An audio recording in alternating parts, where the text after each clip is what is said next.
What's going on, Jets fans? It's your boy DT back. Little mock draft Monday for everybody's timeline.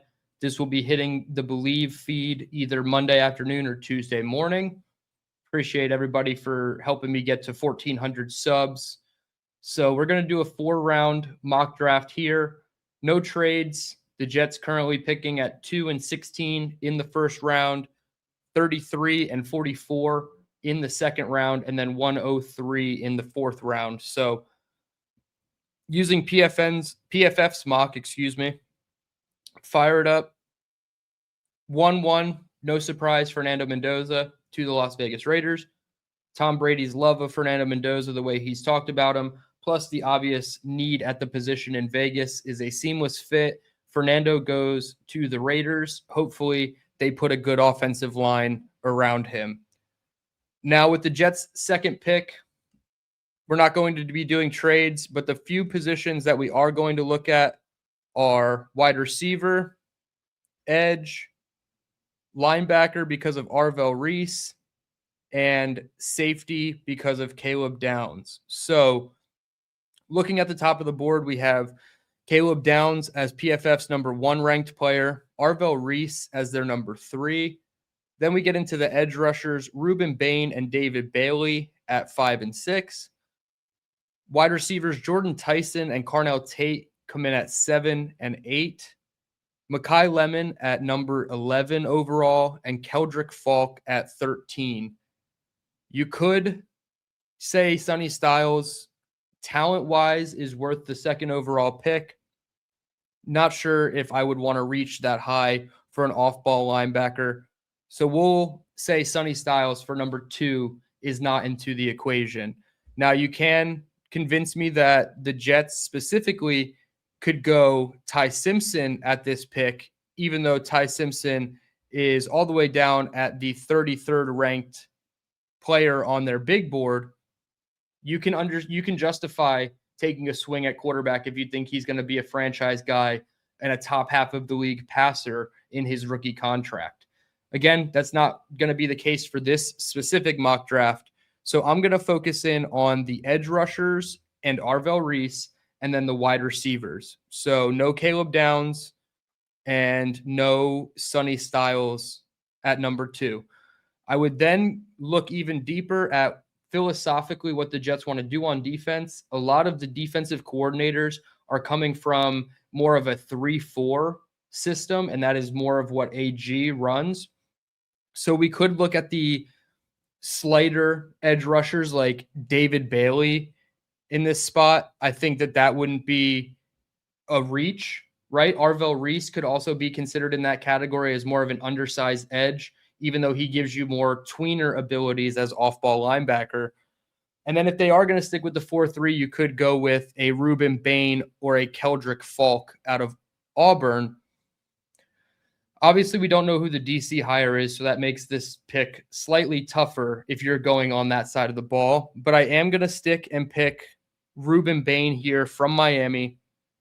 I don't care that his arms are short. I feel like he doesn't lose because of length, so it's easy to say he has short arms, he's never going to work. But there's enough on film that makes me think otherwise with Ruben Bain, and he has single-handedly destroyed some of these games in favor for the Miami Hurricanes during this college football playoff. So Ruben Bain Jr. is going to be the pick at number 2.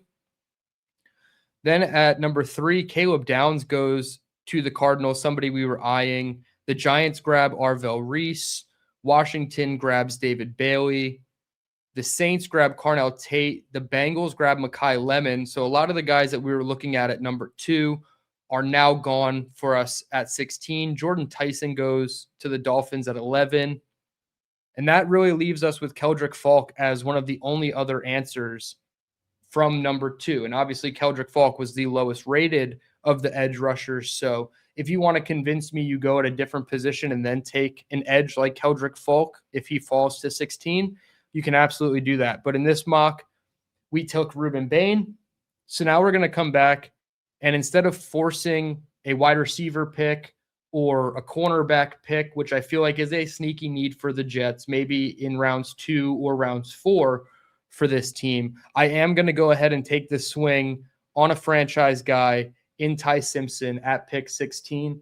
He is the 33rd overall player on the big board, so it is considered a reach, but you do get the fifth-year option. You jump in front of teams that could have needed a quarterback in the early 20s, like Minnesota at 18, Pittsburgh at 21. Even, not saying that they would do it, but the Eagles are always known to take a quarterback early. Perhaps they could have even stolen a Ty Simpson at pick 23. So we go ahead and we get our potential swing at franchise quarterback in Ty Simpson.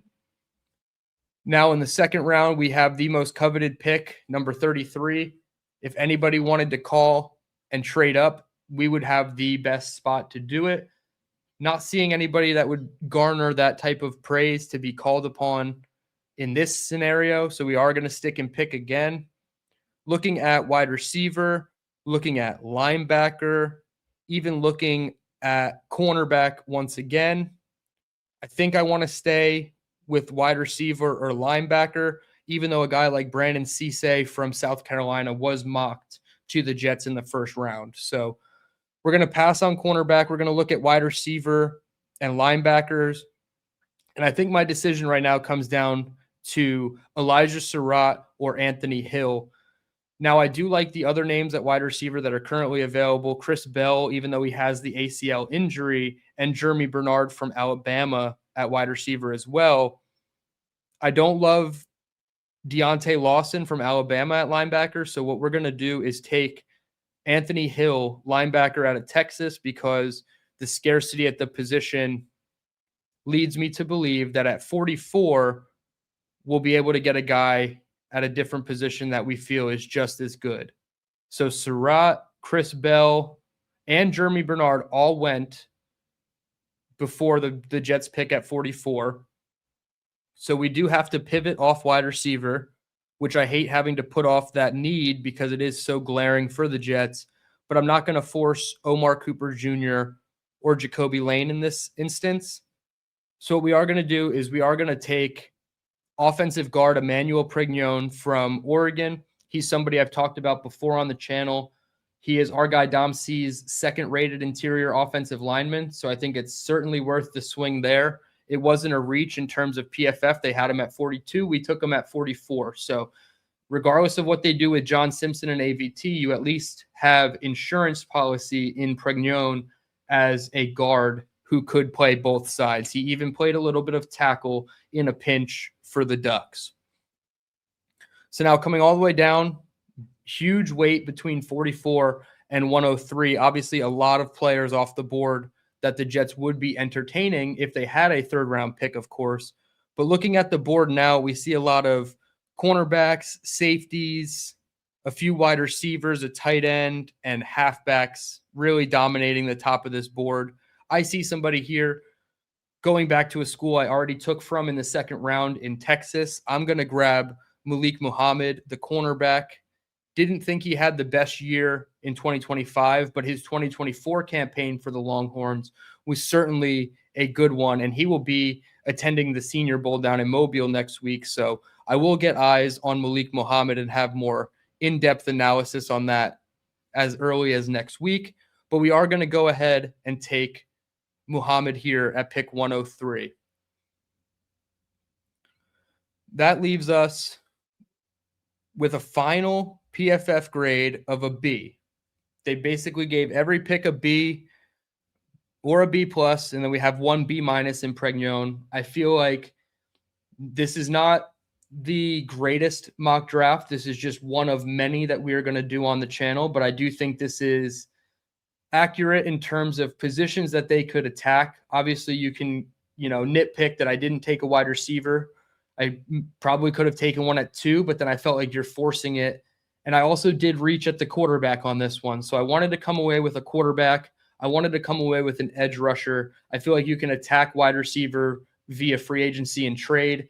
And then we got back 7 members from Texas in Anthony Hill and Malik Muhammad. And then we have a protector for Ty Simpson in Emmanuel Prignon. So that's going to do it for this one. Drop a comment. Let me know what you think about this mock draft. Where would you have changed based on the board. I appreciate everybody for tuning in. Hit the like button on your way out. Subscribe if you're new. Give the podcast a 5-star rating and review. That certainly goes a long way to help show your support for the channel. DT signing out saying, let's go Jets.